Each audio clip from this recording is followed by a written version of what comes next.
Bien, rebonjour. Donc on s'était arrêté la dernière fois au niveau du concept d'un univers dynamique en pleine extension et en pleine expansion, et que cette expansion a de beaux jours devant elle. Alors, on va voir maintenant dans cette deuxième séance la suite. Et donc, si on part ici depuis l'origine, qui se situe généralement à 13,7 milliards d'années, et que l'on peut arrondir vers 15 milliards d'années, et donc la diapositive suivante nous permet de voir l'évolution de l'univers, de la création de l'univers et de l'histoire de l'univers. Donc, ici, vous avez le point de départ, le Big Bang, une évolution accélérée, une diminution de l'évolution, enfin de la vitesse d'évolution, et puis donc un état intermédiaire situé autour de 5 milliards d'années. Et puis, on va évoluer donc également ici vers une accélération de l'évolution, et on arrive à ce stade qui est donc le temps actuel, ou bien le présent. Donc, c'est un des modèles de l'évolution de l'espace. Et donc, à l'état actuel, on peut imaginer éventuellement que l'univers est capable d'évoluer de deux manières suivantes. Donc ici, vous avez les flèches rouges qui stipulent ou bien qui montrent que l'univers va continuer encore son expansion, ou alors il y aura donc ici les flèches de couleur orange qui vont faire retomber, qui vont faire s'effondrer sur lui-même l'univers. Et tout cela donc dépend de l'existence de l'énergie noire et de la matière noire. Alors, l'expansion de l'univers va-t-elle se poursuivre d'une manière éternelle, donc de manière infinie, ou alors est-ce qu'elle sera ralentie, ou alors elle va stopper, tout simplement stopper. Donc, si vous voulez, c'est l'objectif de cette question. Donc, l'expansion de l'univers se poursuivra-t-elle éternellement, ou bien sera-t-elle ralentie? La figure suivante montre en fait, bien illustre, ces trois hypothèses d'évolution possible de l'univers. À savoir, donc, au début, tout commencement, donc, il y avait le Big Bang. Ici, nous sommes au temps présent. Et donc, entre ce moment-là et le futur, voici ce qui se produira très probablement. Donc, depuis le Big Bang, donc, toutes les trois hypothèses que l'on va voir plus tard, se sont mises d'accord qu'il y a eu une accélération de l'évolution de l'univers, de l'expansion de l'univers, suivie d'une phase de pente faible, donc une décélération, puis une reprise de l'accélération pour arriver à l'état actuel. Donc à l'état actuel. À partir de ce moment-là, d'accord? À partir de ce moment-là, qu'est-ce qui va se passer? L'univers est capable d'évoluer avec une vitesse extrêmement rapide et il va donc aboutir vers une organisation, désorganisation générale. Il peut aussi conserver sa vitesse constante d'évolution, d'expansion, hein, et cela donc dépend toujours donc de la réactivité de la matière et de l'énergie noire, qui existe toujours à hauteur de 96% dans notre univers. Ou alors, la troisième possibilité, l'univers pourrait se, si vous voulez, se retomber sur soi-même, c'est-à-dire s'effondrer sur lui-même. Et donc, on retrouve au même niveau que le Big Bang. Et donc, ici, c'est ce qu'on appelle la théorie du Big Crunch, ou bien l'effondrement maximum. Laquelle de ces trois hypothèses est valable? Eh bien, l'expansion de l'univers a fait l'objet de plusieurs travaux de recherche. Donc, je vous fais donc grâce ici donc des détails. Et on a dit que pour que l'univers évolue vers l'une des trois hypothèses possibles, il faut qu'il y ait une condition. Et cette condition, donc, c'est ce qu'on appelle, on va y arriver tout à l'heure. Donc, immédiatement après le Big Bang, donc l'univers est constitué d'une soupe de particules élémentaires qui baignent dans un rayonnement intense des quarks, des électrons et des positrons et des neutrons. Après donc le Big Bang, l'univers commence à s'organiser et présenter une hiérarchie dans son organisation. L'évolution des particules élémentaires a entraîné la formation de matières de plus en plus complexes jusqu'à l'apparition des organismes vivants. Cette évolution était régie par les forces spécifiques. Alors, quand je dis force, eh bien, je vous rappelle que tout au début, donc lors de la définition du Big Bang, on avait parlé donc de l'énergie, de la matière et de l'espace. Et donc l'énergie, donc maintenant, va se reconvertir en force. À la naissance de l'univers, donc, il était extrêmement chaud. Ça veut dire que la température, comme nous l'avons vu dans la diapo, de la séance précédente était de l'ordre de 10 puissance 32 degrés Kelvin. D'une chaleur proprement infinie, puis qui commence, et puis donc on parle de l'univers, puis l'univers commence son expansion associée à une chute rapide de la température. Cette baisse de la température a permis le déclenchement d'une succession de processus physiques. Au départ, une seule force réagissait l'univers, donc toute l'énergie s'est convertie en une force qu'on appelait la superforce. Puis après, avec le temps, cette dernière force sera subdivisée en trois types de forces. Donc la première, c'est la force de gravitation, et la deuxième, c'est la force nucléaire, et la troisième, c'est la force électromagnétique. Donc en schéma, vous avez la superforce qui résulte, si vous voulez, de la réagglomération de l'énergie qui a été éparpillée sous l'effet de la déflagration du Big Bang. La première force, donc c'est une force gravitationnelle, suivie par une interaction électronucléaire donc qui se produit au niveau du noyau. Et donc, elle est elle-même subdivisée en deux types de forces, c'est-à-dire une force de type interaction électromagnétique et une force de type interaction forte et faible.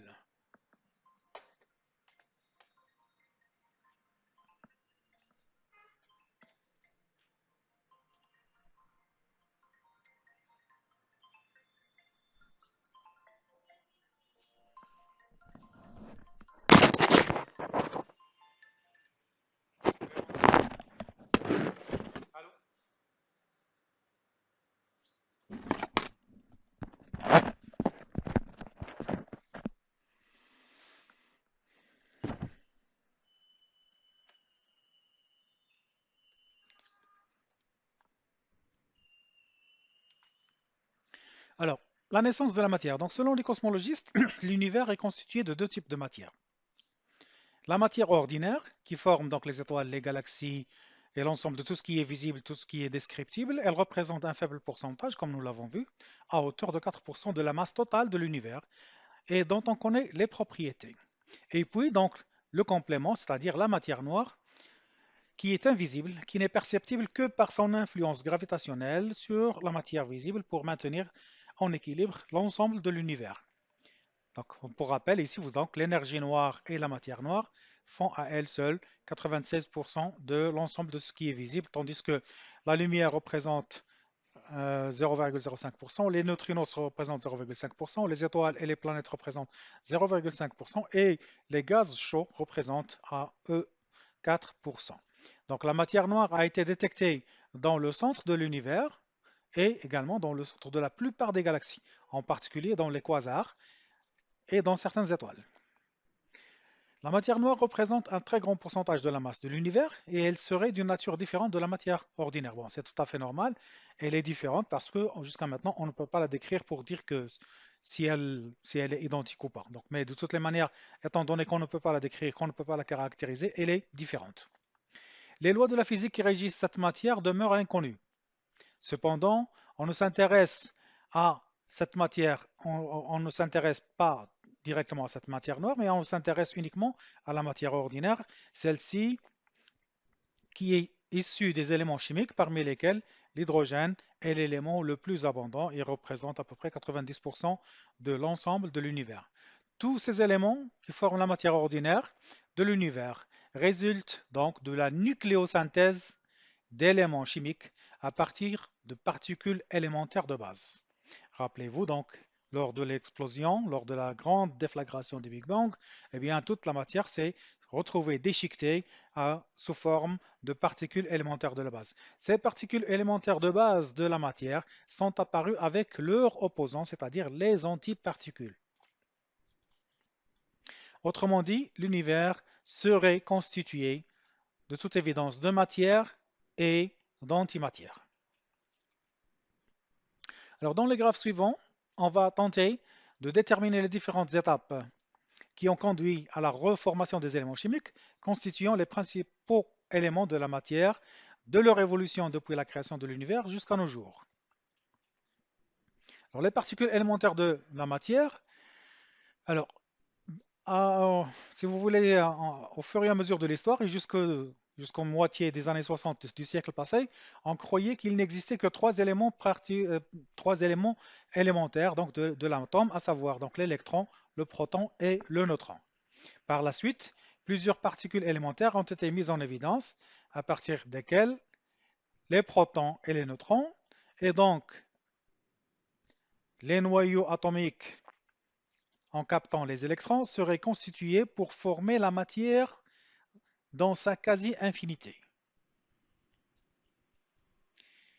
Alors, pour illustrer ce principe d'univers hiérarchisé, si on prend ici l'exemple dans le monde vivant d'un virus, eh bien, un virus, c'est une structure polycellulaire, monocellulaire ou polycellulaire, de toutes les manières polyatomique, polymoléculaire. Elle possède une dimension de l'ordre de 10 puissance moins 7 mètres. Ce micro-organisme qui est le virus, si on arrive à isoler une molécule de ce virus, donc la molécule, elle possède une dimension de l'ordre de 10 moins 9 mètres. À l'intérieur de cette molécule, si on arrive à dégager un atome quelconque, eh bien l'atome, lui, il aura une dimension de 10 puissance moins 10 mètres. À l'intérieur de l'atome, vous avez la couche électronique et puis vous avez le noyau. Si on s'intéresse au noyau, eh bien regardez, donc le noyau, il possède une dimension déjà de 10 puissance moins 14 mètres. Le noyau est constitué par des protons et par des neutrons. Les protons et les neutrons donc, sont également de l'ordre de 10 puissance moins 14 mètres. Et à l'intérieur, nous avons d'autres particules beaucoup plus fines qu'on appelle les quarks et qui possèdent un diamètre toutefois inférieur à 10 puissance moins 18 mètres. Et qui sait, peut-être avec l'avancement et le développement des techniques d'observation infinies microscopiques, on pourra peut-être définir ou bien identifier à l'intérieur de ces particules élémentaires de base de la matière d'autres particules beaucoup plus fines et à des diamètres beaucoup plus fins. Les constituants de base de la matière sont appelés les fermions. L'interaction entre ces particules pour former la matière nécessite ces particules elles-mêmes, mais d'autres particules qui portent de l'énergie ou de la force qu'on appelle les bosons. Donc, on a besoin pour former de la matière, donc on a besoin des éléments essentiels plus les substances pour faire le ciment, c'est-à-dire les bosons. On a besoin également d'interactions physico-chimiques fondamentales. Et donc, les constituants de la matière nécessitent à ce niveau-là donc trois éléments de base.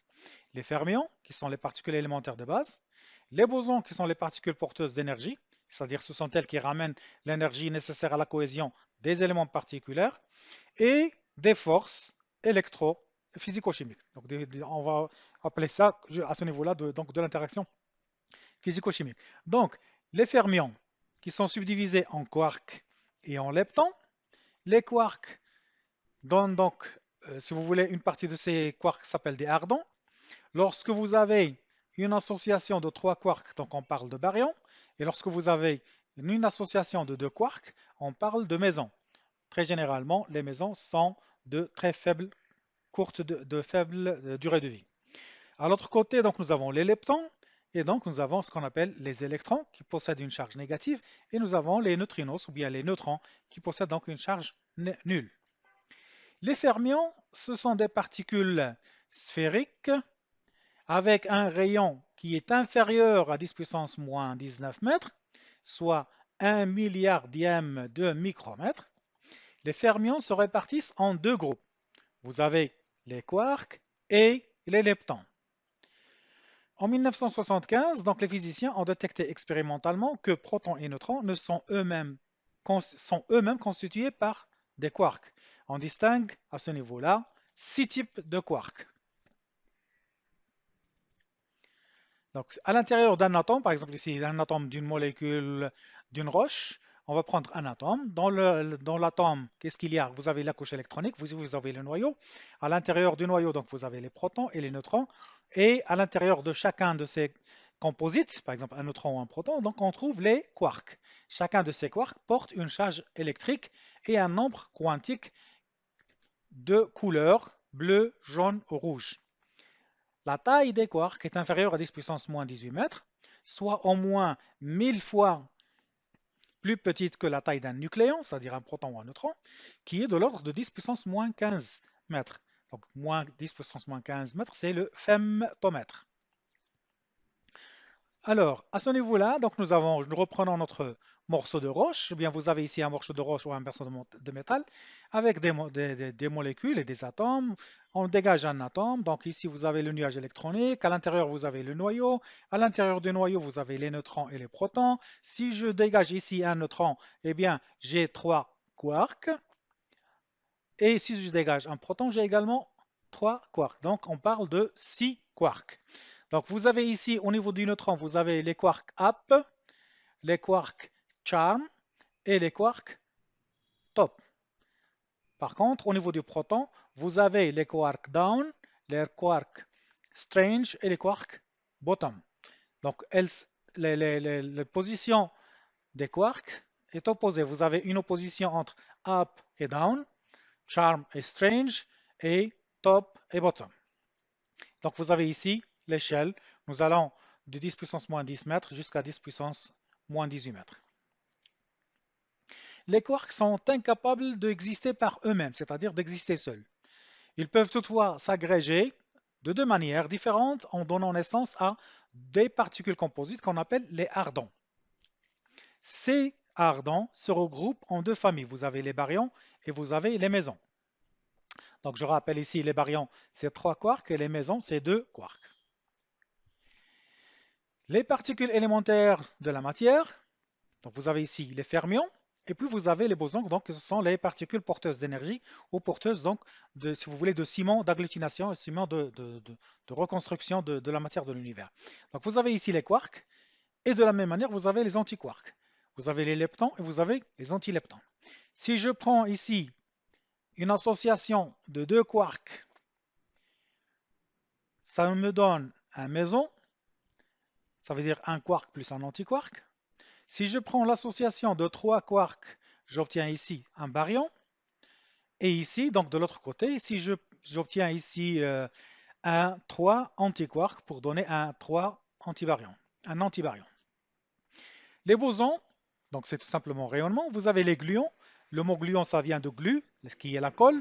Vous avez les gluons W+, W- et Z0. Et puis vous avez les photons. Alors les photons, c'est tout simplement les particules porteuses de chaleur et porteurs de lumière. Les baryons, qui sont toujours formés d'un triplet de quarks, les nucléons, c'est-à-dire les protons et les neutrons, sont des baryons les plus courants. Ils sont constitués de quarks légers, up et down. Les mésons, c'est-à-dire les paires de quarks et d'antiquarks, qui sont des particules très instables, donc elles ne vivent pas très longtemps, elles évoluent. Les leptons sont de deux types.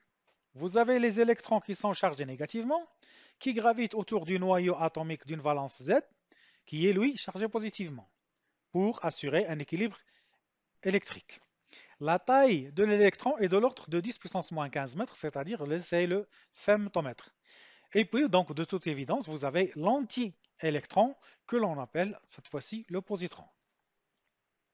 Le neutrino ou bien neutron est une particule ayant une charge nulle et il est 50 000 fois plus petit qu'un électron.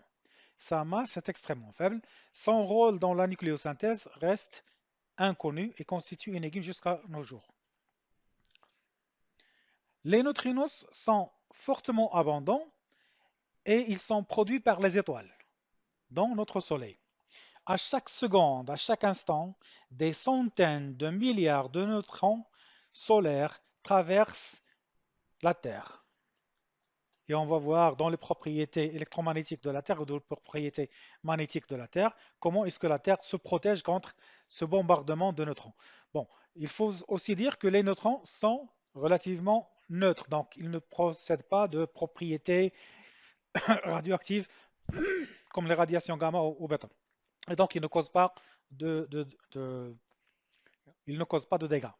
Sachez que ici, vous avez un neutron qui est de l'ordre de 10 puissance moins 18, et donc il est beaucoup plus petit qu'un neutron, et alors sachez qu'un noyau, qu'un proton, et donc il peut traverser toutes les structures et il n'y aura pas de structure de protection contre les neutrons. Donc ici en synthèse, donc vous avez la matière, qui est constitué par des molécules, des atomes, et puis donc les éléments de la matière, c'est-à-dire les fermions, qui se subdivisent en leptons et en ardents. Vous avez ici les leptons, donc vous avez les électrons et les neutrons, et puis donc vous avez les muons, les taux, etc. Et puis vous avez les ardents qui, lorsqu'ils sont associés sous forme de trois quarks, une association de trois cartes, donc ce sont les baryons. D'accord? Les baryons peuvent constituer les neutrons et les protons. Et puis vous avez les mésons qui peuvent constituer divers objets, mais auxquels on ne porte pas d'intérêt pour le moment. Et puis vous avez les forces de cohésion. Donc vous avez les bosons, ce sont les particules messagères, les particules porteuses d'énergie. Et donc vous avez ici les photons et les gluons. Les bosons, les forces ne s'exercent entre deux fermions que s'il y a un échange de particules médiatrices, qu'on appelle boson. Donc, imaginez deux fermions, c'est-à-dire deux particules élémentaires, deux particules de base de la matière, elles ne peuvent interagir les unes avec les autres que s'il y a un échange d'une particule médiatrice, c'est-à-dire une particule porteuse d'énergie, appelée le boson. Alors, plus ce boson sera lourd, plus l'interaction sera courte, de courte portée, c'est-à-dire qu'il n'y aura pas une forte distance d'interaction. Les principaux bosons sont les photons, les gluons et les bosons W+, W- et Z. Alors vous avez ici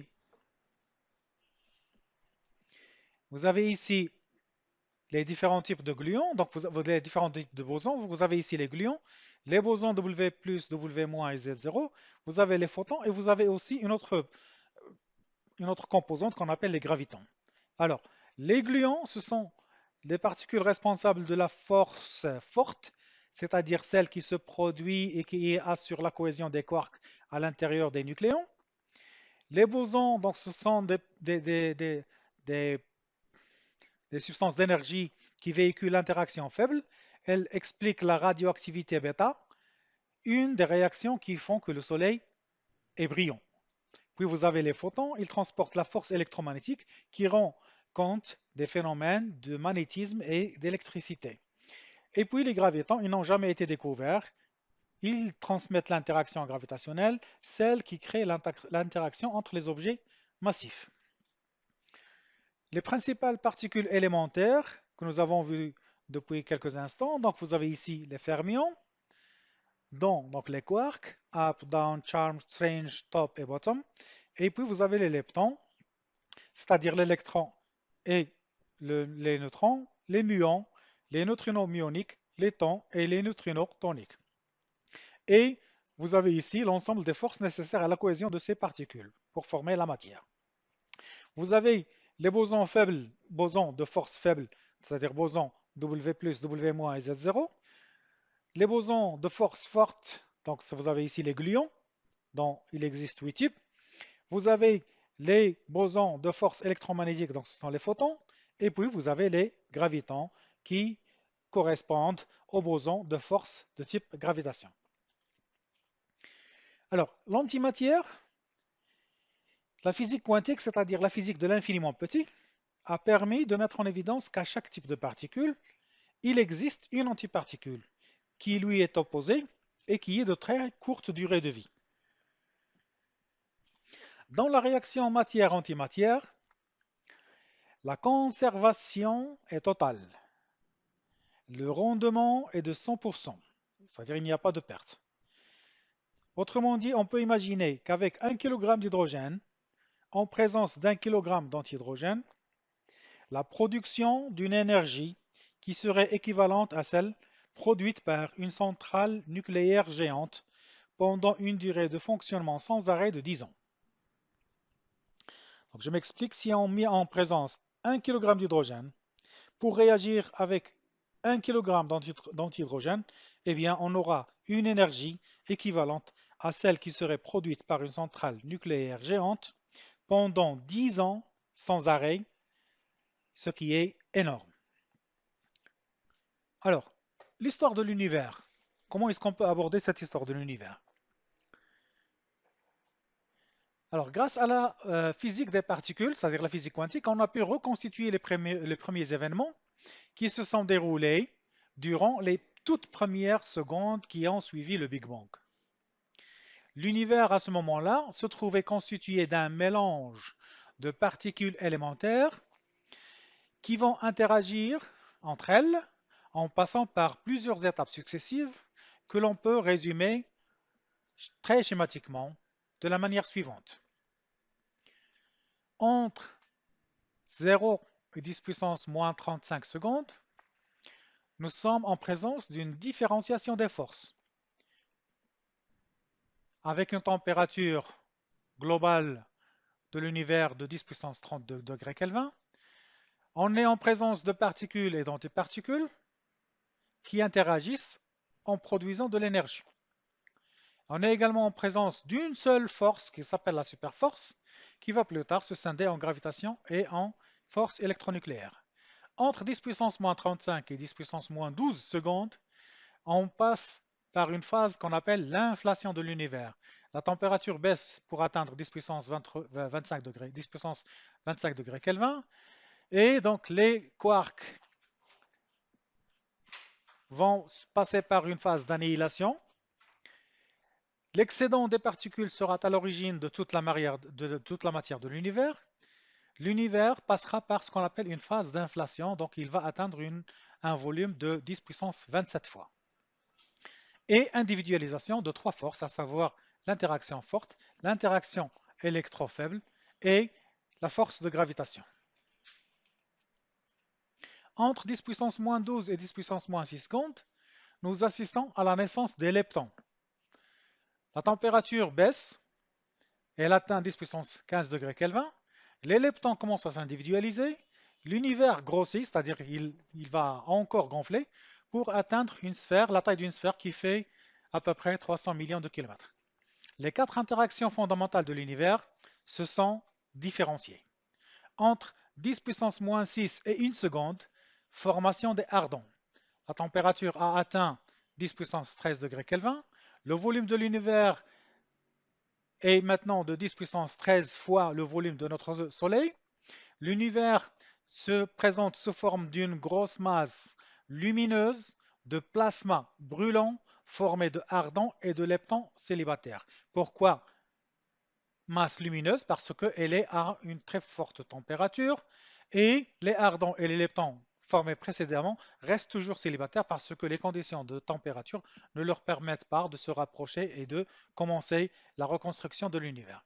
Les neutrinos cessent d'interagir avec la matière et s'en séparent. À la fin de cette période marque aussi la disparition des antiquarks.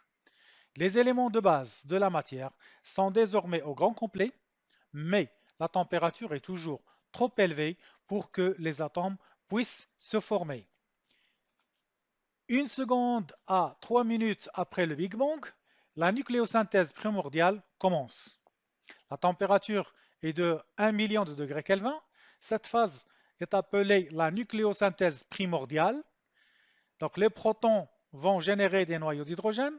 Des protons plus des neutrons vont donner donc des noyaux d'hélium. Entre 3 minutes et 300 000 ans, on passe par une phase qu'on appelle la transparence de l'univers. La température baisse considérablement, donc on est ici à 10 puissance 4 degrés Kelvin. L'univers entre dans une phase de transparence. Les atomes d'hydrogène et d'hélium formés suite à l'installation des électrons autour des noyaux, l'univers s'organise peu à peu en régions denses, noyées dans le vide cosmique qu'on appelle donc la transparence cosmique.